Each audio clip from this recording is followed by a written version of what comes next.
Please be advised that the views and opinions of the host and guests do not reflect those of the station, the management, and its network.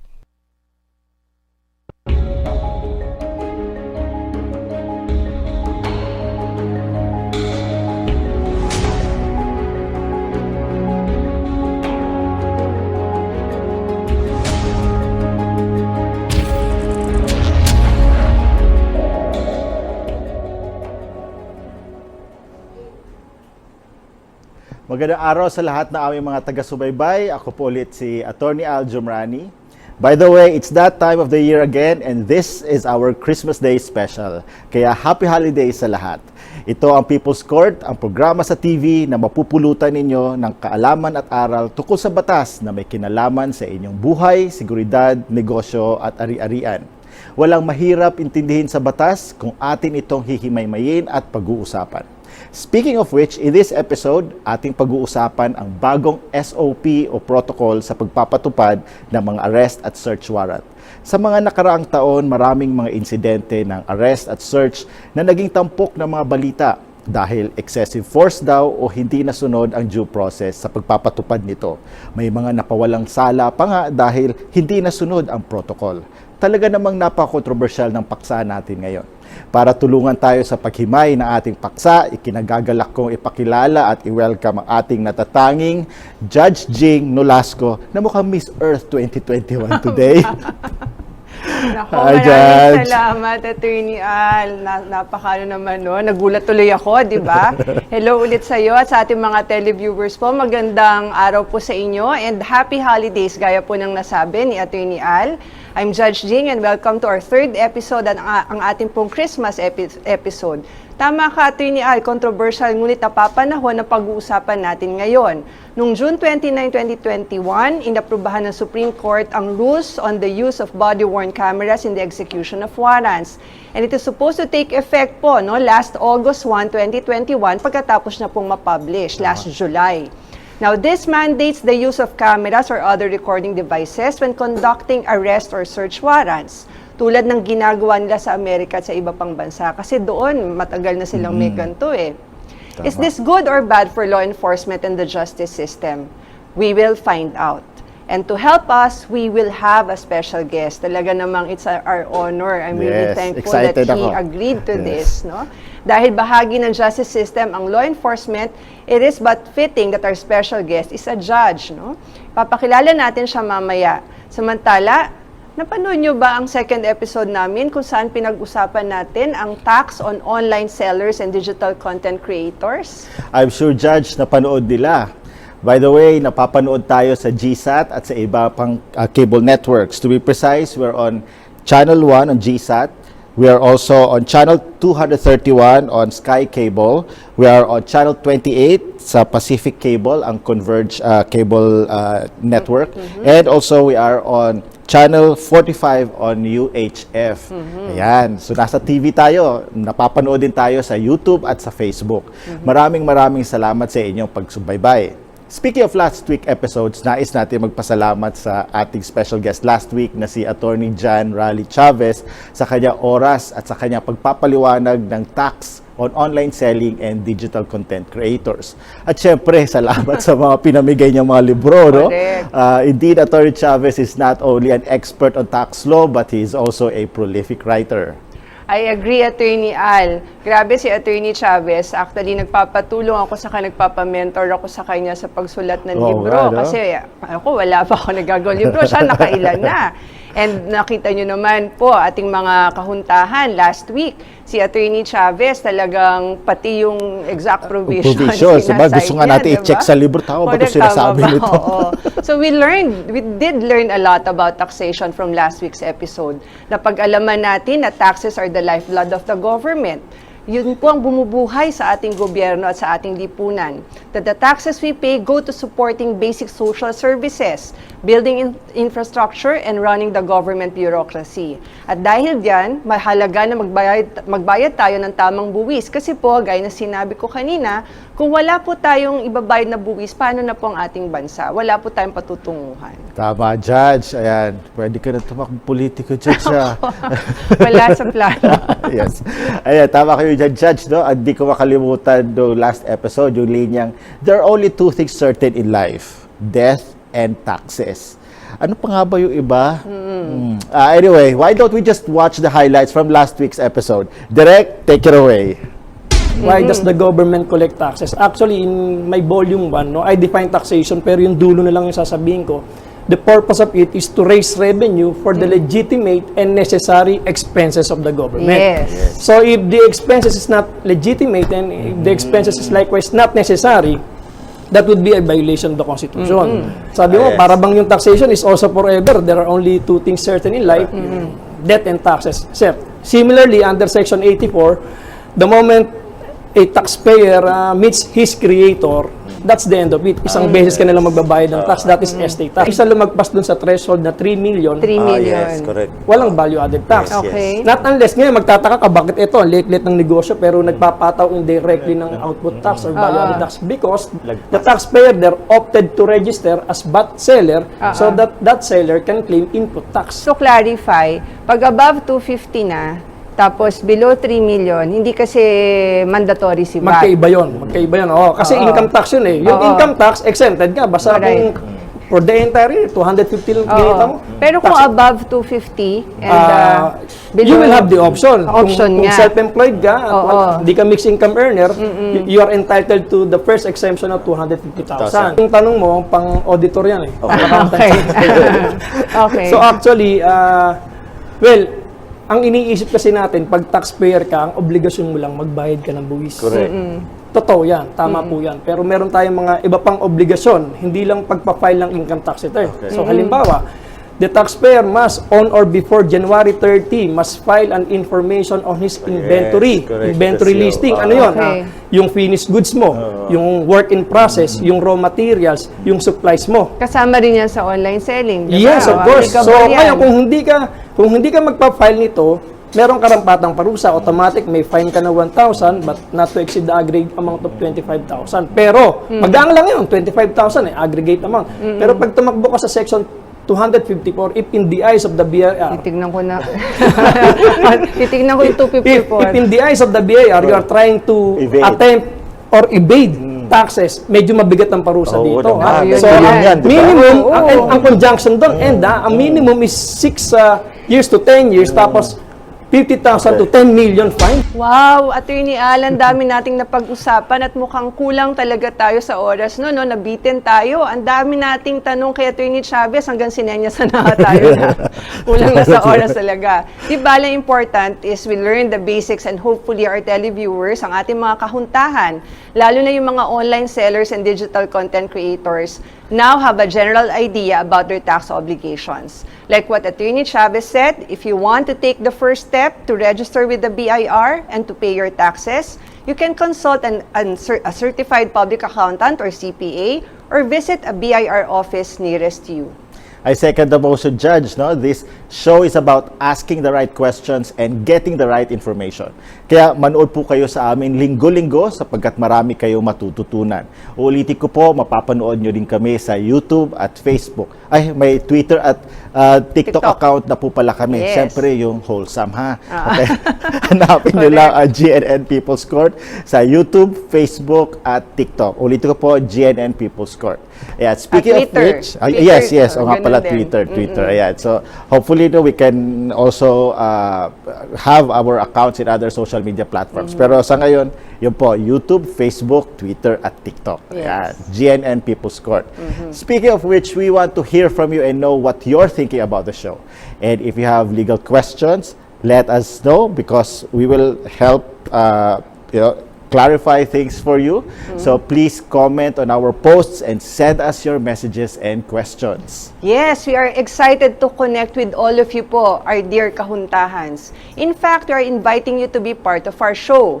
Kung may mga katanungan legal kayo at gusto nyo ma-feature ang tanong nyo, you can record yourself habang binabasa ang tanong nyo at ipadala nyo lang ang video sa Facebook page o sa TikTok account namin. Siyempre, when you send your video, you give your prior consent for the show to use and feature your video. Nice! Ayan, dahil People's Court ang ating show, we are here for the people. So ano pang hinihintay nyo? Send those messages, questions, and videos. And speaking of people, Judge, may babatiin ako. Akala niyo wala akong baon na greetings, ano? Well, gusto ko lang batiin ang Dulay family sa West Remo, Makati, sina Ma'am Nida, Donnie, Daphne, Dayan, at Danica. Gusto ko ding batiin ang co-faculty ko sa UE College of Law na hindi ko nabati nung nakaraang episode. Sorry na, sir. Eto na. Atty. Patrick Madlinaw, hello. So, yun lang greetings ko. So, how about you, Judge? May listahan ba kayo dyan ng babatiin? Actually, minemorize ko. Sana huwag ko makalimutan, di ba? Pero, unang-una na babatiin ko, yung nakalimutan kong batiin last week, baka magtampo sa akin, ang aking Nolasco and Associates Law Office family. Wow. Sabi ko, naiya naman ako. Ang dami kong binate, family last week. Tapos, yung aking family, ang law office na halos araw-araw kasama ko talagang, kumbaga, ibang bonding namin. So, dapat batiin ko sila. So, pasensya na po.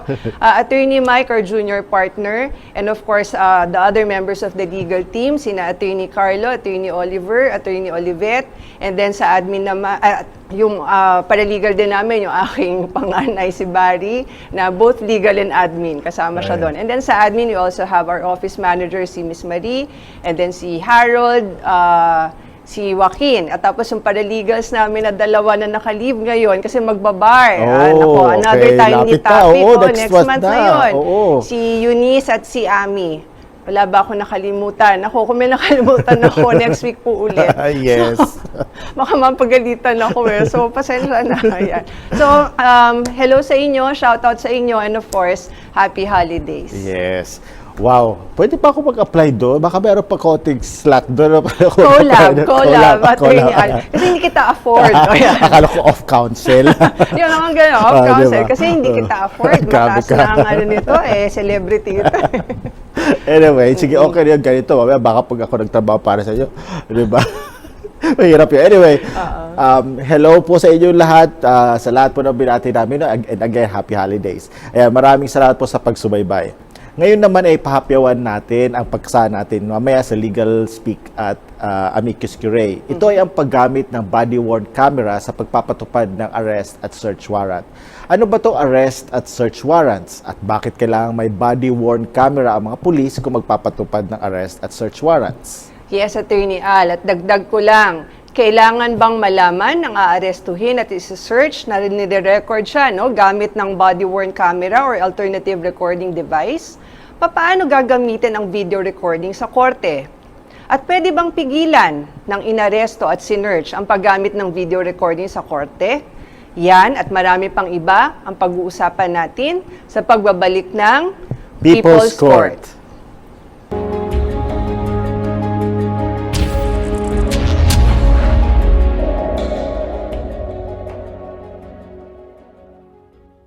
The information provided in the show does not and is not intended to constitute legal advice. Instead, all information and content in the show are for general informational purposes only. No viewer should act or refrain from acting on the basis of information provided in the show without first seeking legal advice from a proper counsel. No attorney-client relationship is created or intended to be created with the audience of the show.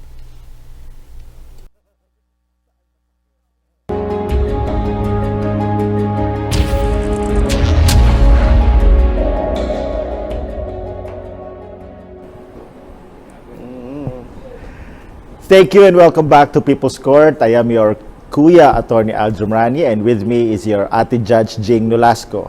Judge, I'd like to begin our discussion in this legally speak by stating the obvious. Law enforcement is a vital part of our legal and justice system. Magkatuwang ang mga korte at ang kapulisan sa pagsugpo ng krimen. Ang susi sa tahimik at matiwasay na lipunan ay isang epektibong sistema ng hustisya at isang maayos na kapulisan. I strongly agree, Attorney Al. It is for the best interest of our society and our people that the courts and our law enforcement agencies are one or in harmony in the procedure for the enforcement of our laws, especially our criminal laws. These procedures should be consistent with law and the constitutional rights of the accused, so that only the guilty will be punished and the innocent is protected from baseless prosecution or persecution na nga. Tama. Diba? Ngayon, bakit ba natin na pag-uusapan ito? Marami na kasing mga kaso na nalalabag o hindi nasusunod ang tamang procedure o protocol. Reminds me of the saying that the end does not justify the means.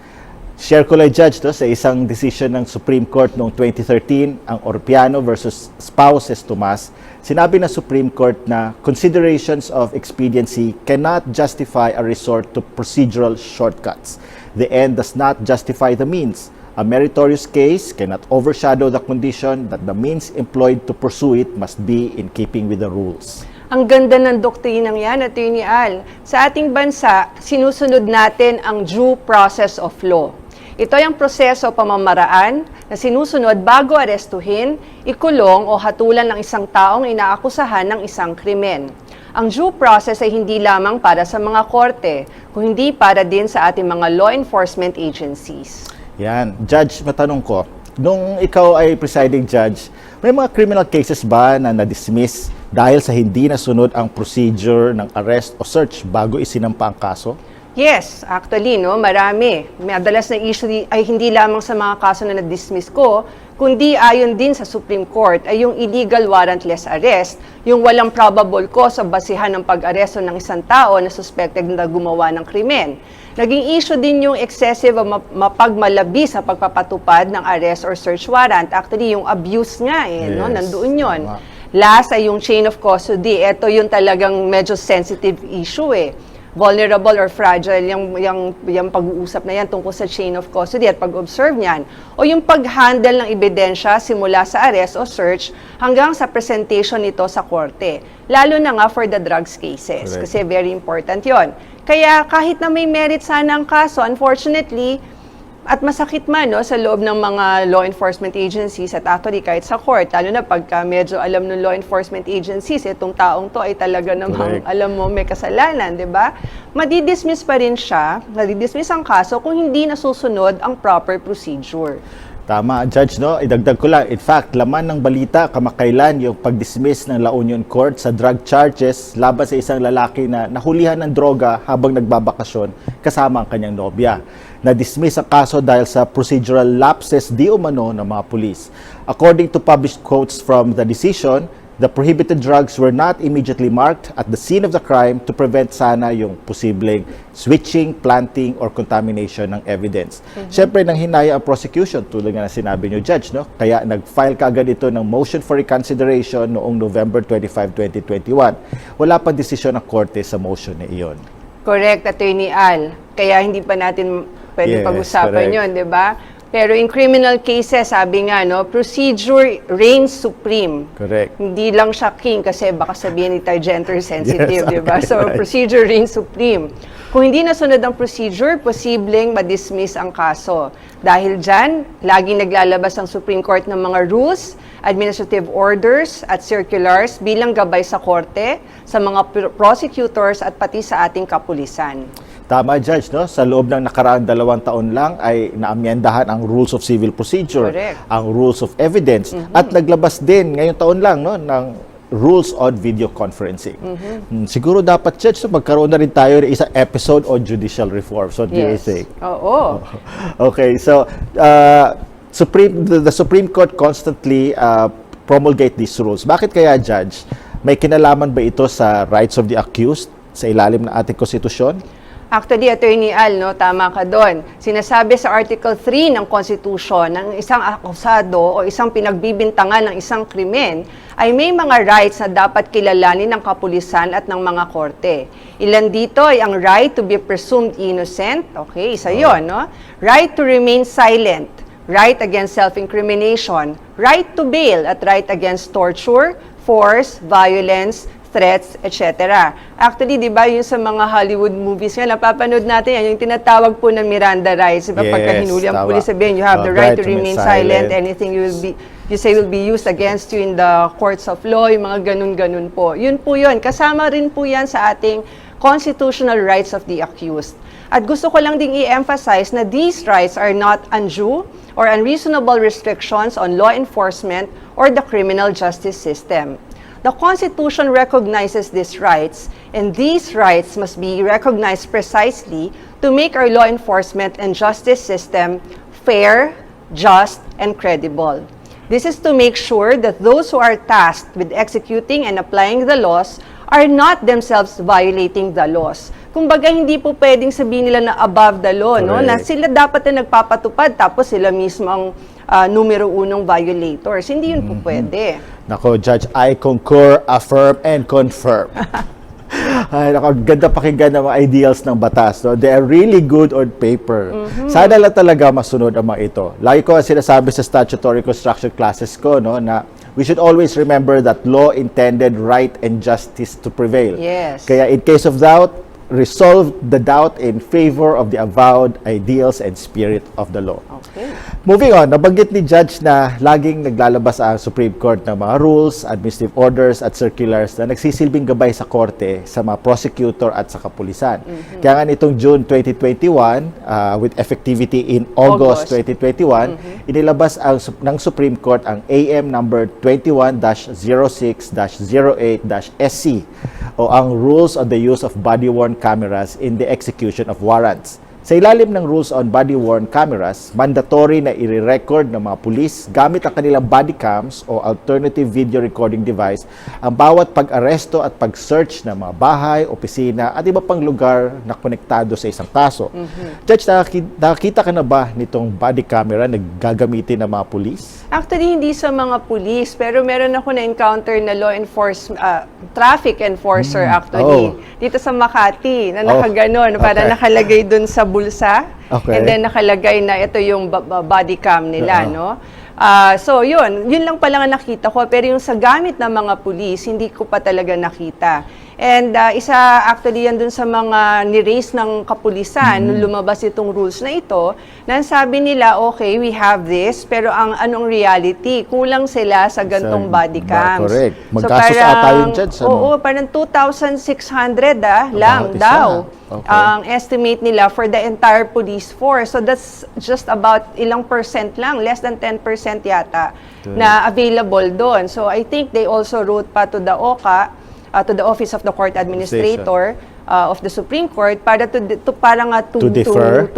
get their advice regarding this matter, kasi ito yung reality nila. Correct. Na kulang talaga sila. And then may mga specifications at standards yan na katulad na ginagamit sa ibang bansa. Now, para po sa ating mga kahuntahan, ano ba itong body camera na to? Ito po ang body camera, ay portable na camera na parang GoPro na ikinakabit sa uniforme ng mga pulis at kaya nitong mag-record ng hanggang 8 oras. Nandun po yun sa rules na ang required nga. May mga specifications po na nakalagay at isa po sa mga specifications ay dapat kaya niya mag-record ng hanggang 8 oras. So, yun nga po. Continuous recording, Oo, no? parang sa nakita ko nga dun sa traffic enforcer, I don't know lang kung capable yun ng gantong recording ability na up to 8 hours. Pero nandito siya nakalagay sa bulsa. Correct. So, nare-record dito mga lugar, kaganapan at mga boses ng mga tao. True, no? Masasabi isang reform ito sa kapulisan. Kung dati ay laging naku-question ang mga arrest at search ng mga pulis, with a body camera, marirecord na lahat ng mga pangyayari. The video recording can very well help the court appreciate the legality of the arrest and search. Note that while body-worn cameras ang preferred recording device, pinapayagan din ang ibang camera or recording devices tulad ng cellphone. Ang tawag doon ay alternative video recording device. At hindi lang yan, ayon sa rules ng body-worn camera, pwede din mag-record ng video ang mga bystanders, observers at media kung meron. At ang video na na-record nila ay pwede ding isumite. If properly authenticated by the person recording it, said recording can have the same probative value as a recording made by a body-worn camera. Tama ka dyan, Atty. Al. May mga legal issues din dyan. Tulad ng admissible in evidence ba lahat ng recording? Pwede bang pigilan ng inaresto at may-ari ng lugar na sinearch ang paggamit ng recording laban sa kanya? O kaya yung very basic na lang na consent, no, dun sa pag-record itself, no? Paano kung hindi pumayag yung subject of the search or the arrest, no, for the recording? Anong mangyayari? Ang dami ko pang tanong. Actually, nung binabasa ko yung rules, naglista-lista pa nga ako eh. Ikaw, Atty. Al, may mga nakahanda ka bang tanong para sa special guest natin? Ay, opo, Judge, no? Tulad ng paano kung hindi gumana ang body-worn camera o nalobat ito? O yan, tama. At kailangan bang sabihin sa aarestuhin na re-record siya? Yun. Paano kung hindi pumayag? And last siguro, anong operating system dapat? Android ba o iOS? Ay, operating system pala ng cellphone yun, sorry.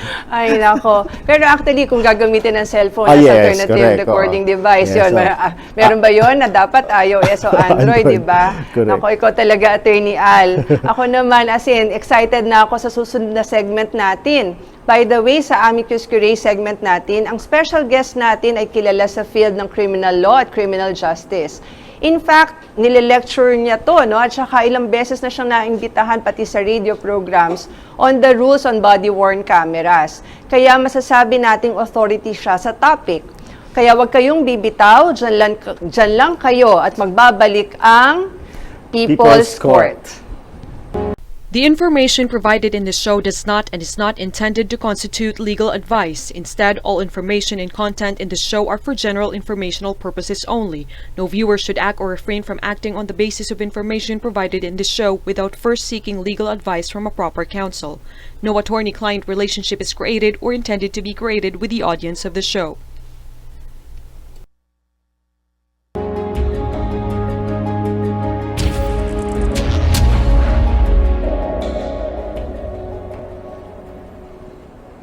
Welcome back to the People's Court. Today in our Amicus Curiae or Friend of the Court segment, we have with us a very respected regional trial court judge. He is a graduate of the University of the Philippines College of Law. He passed the bar in 1999 and he worked as research assistant, legal consultant, tax and corporate lawyer, and MTC judge before being appointed as presiding judge of the Regional Trial Court of Pangasinan Branch 40, sitting in Dagupan City, and acting presiding judge of the Regional Trial Court of Pangasinan Branch 45, sitting in Urdaneta City. As a judge, he made a remarkable feat in helping the Philippine National Police in the issuance of search warrants. It is an honor and a privilege to have with us Judge Mervin Jovito Samadan. Welcome po to the show. Hello, Jing and Al. May I call you Jing? Oo naman. Of course, And Al, Judge. for inviting me to your show. Maraming salamat. It is an honor for me to be here talking about this relevant topic of body-worn cameras.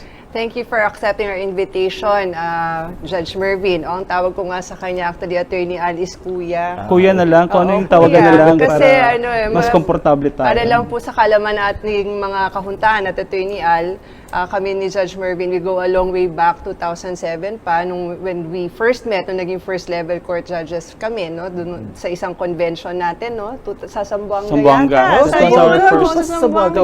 Ay, from Zamboanga, Judge. Oo. Doon ka, di ba? So yun, doon kami una nagkakilala sa isang convention. And from then on, naging, ayan na, close na kami. He's one of my closest and dearest friends sa judiciary. Kaya ang tawag ko sa kanya talaga is Kuya. And I know that he's very busy. Pero still, no? Biro mo all the way from doon sa Lagi kanya. naman Jing, just for you. Ayan, diba? Yan ang We'll have to make time. Oo, yan. Otherwise, Oo, yan. Yan ang ano ni Judge Mervin. Kaya nga, I'm very thankful to him na he graced us with his presence kahit na very busy Very siya busy. talaga with his two courts. Ang presensya niya kasi dito ay malaking tulong para sa legal awareness ng ating mga televiewers. So to start off, Kuya, para na sa medyo formal, Judge Mervin. sige. What do you think about the new rule on body-worn camera? Is this a welcome development or did this just make the work of our law enforcement agents difficult daw? Yan. Ang personal view ko dito, it is a game changer. Kasi okay. yung ginagawa ng police ng mga procedures, nilagyan ng Supreme Court ng safeguards para sa mga rights, maproteksyonan yung rights ng mga citizens natin. Kaya it is a welcome development. Although sasabihin na iba mahirap, pero di natin malalaman unless subukan natin, di ba? So let's give it a try. It's a good development for everyone. Correct. Speaking of Ganun naman lagi, di ba? Pag sa Oo, umpisa, sa di ba? umpisa. Merong pros and cons. Pero i-weigh mo. Pero sa akin, mas maraming pros kaysa sa cons. Okay. tama, magandang marinig yan, no? Kung mas marami pros and cons. Kasi syempre we have to give it a chance, no? Speaking of which, Judge, anong mga rules or anong mga klaseng kaso ang sakop nitong rules na to? Basically, criminal Criminal actions. case. Kasi arrest eh. When you talk of arrest or implementation of search warrants, sa criminal law lang yan. Sa saka criminal procedure. Hindi kasama dyan yung mga civil cases. So yung anong klaseng warrants naman to? Hindi ako masanito yung Judge Mervin. Dalawang Yan, warrants na Mervin, pinag-usapan dito. Yung Kuya. warrants of arrest, Okay. applications and executions of arrest warrants and search warrants plus warrantless arrest. Yun yung medyo nasa gray area yung warrantless Oo. arrest. Pero yung warrants of arrest at search warrants, malinaw yun. Yun, malinaw yun eh. So, ibig sabihin, pa nag-apply ng warrant, ng search warrant, syempre ina-apply, at saka pagka nag-issue na ang judge ng warrant of arrest pursuant to a filed information, kailangan ilagay na doon na kailangan gumamit na ng body-worn camera yung mga police? Understood na dapat yun. They have to use a body-worn camera. Kasi kung hindi nila magagawa yun, they have to file an ex parte motion for the use of an alternative device. Pero kapag mag-aresto sila, kasama na dapat yun sa operation nila, yung paggamit ng ano. Tapos yung judge naman, he or she has to put in the warrant of arrest na kailangan silang gumamit ng body-worn cameras. Okay. Kasi dati pro forma na yung warrant of arrest natin. Yes, correct. But because of this new rule, they have to state, the judge, that the arresting officer must and always use a body-worn camera in making an arrest. Pero Judge Mervin, ayan, medyo nasasanay na ako. Okay. No? Judge Mervin, dun sa, like sabi mo nga, di ba, the judge has to indicate na kailangan gumamit nitong body cam or kaya naman yung alternative recording device or device recorder. Pero paano yun? Kasi nga, yun nga, I read somewhere yung binanggit ko kanina na ang statistics ng PNP all over the country daw, kulang na kulang sila. So parang nasa 2,600 lang approximate nila, no? All over the Philippines ang available nila na body cams. So anong sitwasyon natin ngayon sa korte? Na paano yun na-address ng judges to comply with the rules on Doon this? sa rules nakalagay na in case na hindi available yung body-worn cameras, there must be at least 2 alternative recording device Okay. that should meet minimum standard yung sa pixels, sa data, sa sinabi mo yung 8 hours na storage, tsaka continuous recording. Kailangan tsaka dapat may night mode visibility siya. Okay. Tapos talagang dapat niya makapture yung whole incident. So kung kailangan gumamit ng 5 alternative recording device, dapat gawin yun during the operation of the arrest or the search warrant.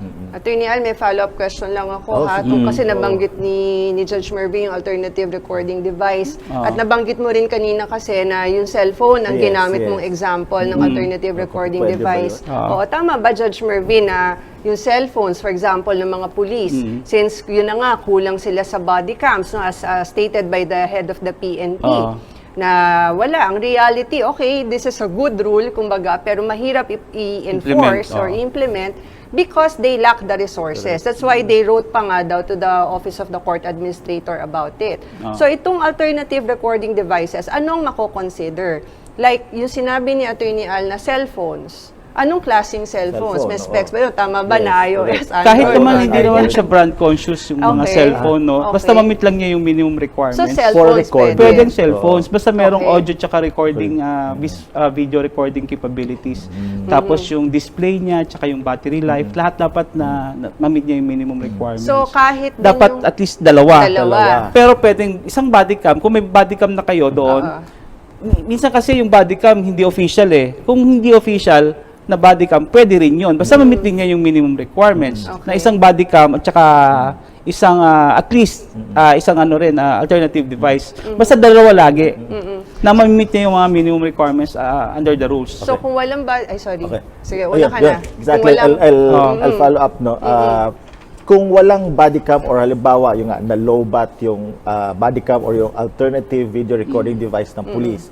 Kung meron During the operation. During the operation. Kung merong halimbawa, may mga kasama sila like mga bystanders, witnesses or media, 'di ba? Karamihan ng mga operations may kasama media. Pwede bang yung recording ng yung ni-record na video ng media or mga bystanders, pwede bang yun na lang ang isumite as recording ng operation or ng arrest or search? Sa akin separate yung recording ng mga private individuals tsaka media doon sa recording ng police.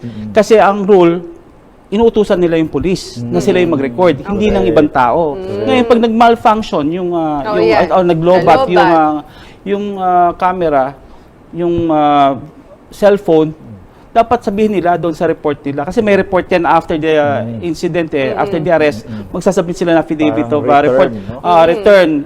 Bukod sa return, dati return lang Ngayon, bukod sa return, may affidavit na nakapag-comply sila doon sa rule on body worn. At saka kung nag-malfunction, bakit nag-malfunction? Anong dahilan? At saka bakit hindi sila gumamit ng mga alternative device doon sa report nila? So, kailangan dapat in good faith lagi yan, yung malfunction. Tsaka hindi dahil sa negligence nila. Kasi minsan, hindi nila chinarge siguro. Masusokos talaga sila ng judge kapag nag-malfunction siya due to their negligence. Pero kung good faith naman yan at biglang hindi naman nila fault, di ba? Walang problema yon. Pero kung makakakuha yung prosecution ng ibang evidence, that's their call. Pero yung sa police, meron silang liability. Diyan kung makita na yung malfunction is due to their negligence or tinamper nila yung yung battery or whatever. Makikita yan doon sa report na gagawin nila. I-justify nila kung bakit hindi nila nakunan yung particular episode na yon or frame na yon during lalo na bakit dito doon sa nakuha na yung hinahanap na search biglang wala na yung sabi nila malfunction yung time stamp do biglang kasi may may date stamp tsaka time stamp dapat nakalagay yan lagi doon sa recording. Dapat yung camera mo yung importante rin yan na continuous tsaka laging meron pag dinownload mo yan hindi matatanggal yung date tsaka time tsaka place of the nakalagay dapat yan doon sa video camera mo. Kaya kailangan ang mga pulis meron silang technical training kahit na sa cellphone yung ginagamit nila. Maglalagay sila dapat doon ng stamp para makita kung anong date tsaka time tsaka place kinukunan yung incident. Tsaka hindi po pwede na, 'di ba, as much as possible na in the middle of, for example, of the search. Tapos biglang naputol, nagpalit daw ng device. Ang justification is that nawalan daw, nalobat itong isa, kaya nag-replace or nag-substitute. Tapos ang kinuhanan na, parang parang yung sabihin na natin sa mga video, sa editing, sa TikTok na rin. Editing. Yung pagbabago biglang, hanggang dito na lang, biglang naputol. Splice nga, diba? Splice. At tama ka, Atty. Yun yung word na hinahanap ko. Pag-sa-splice, na naputol bigla dito, tapos nung nag-cover na ulit, nandun bigla, nakita yung for example, hinahanap na kailan nila i-justify yan kung bakit magkaroon ng cut doon sa portion na yon. At dapat may good ground sila for the justification. Now, Judge, ano naman ang pwedeng gawin ng subject ng recording upon being recorded tapos or upon seeing the recording na mukhang may tampering.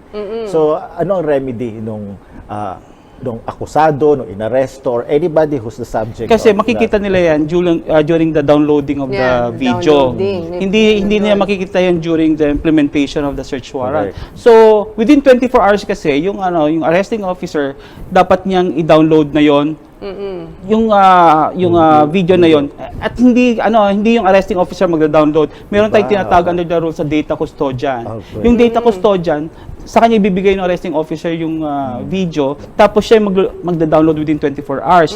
Ngayon, kung gusto ng lawyer tsaka ng subject na makita, dapat nandun siya within that period para makita niya kung may tampering or wala. Pag may nakita niyang tampering, mag-motion siya to show cause to cite in contempt yung police officer. Nagbigay siya ng kung may sarili rin siyang recording kasi during the implementation of the arrest or search warrant, pwede rin mag-video ang any private individual that's their right. Without prejudice nga yung rules sa body worn to the video to be taken by any other individual. Pero mag-ingat kayo, syempre, pag sinabi ng pulis na, alam mo na, bawal makikipag-discussion ka pa, whatever. Kaya, you should always be of public safety na hindi sila pwedeng i-record din, no?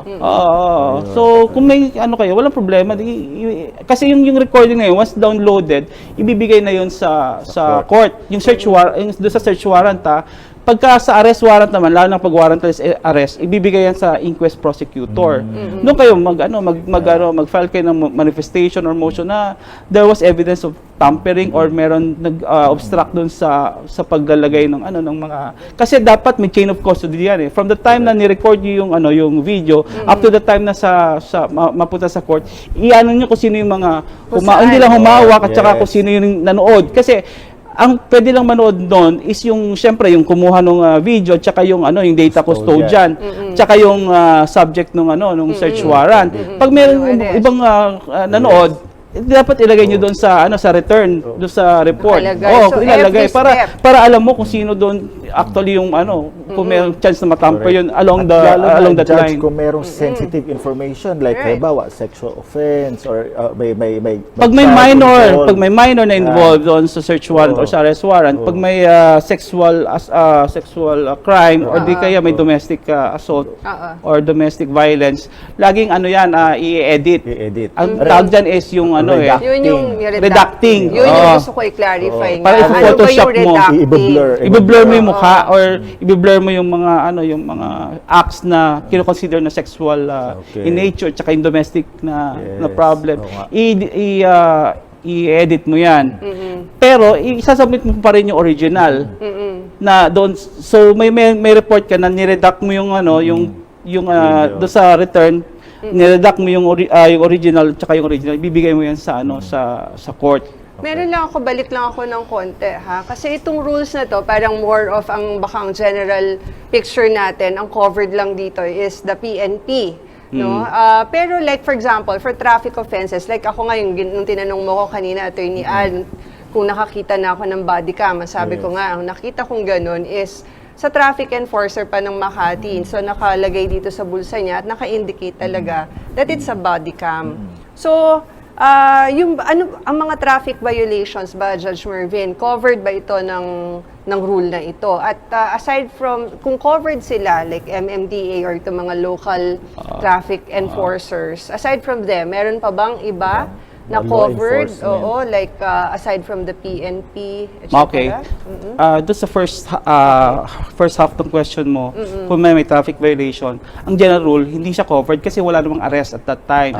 Mamimigay ka lang ng di ba, ticket or mag-fine ka lang. So kasi ang definition ng arrest is the taking into custody of the person who is supposed to be committing an offense. Hindi mo naman siya tinitake into custody. May bibigay ka lang ticket sa kanya or magbabayad lang siya ng fine. There's already a Supreme Court case before na sinasabi yung mga ganitong mga instances, yung wala kang helmet, tapos pinara ka, hindi siya covered ng hindi siya considered na arrest. Parang waiting time ang sinabi ng Supreme Court eh.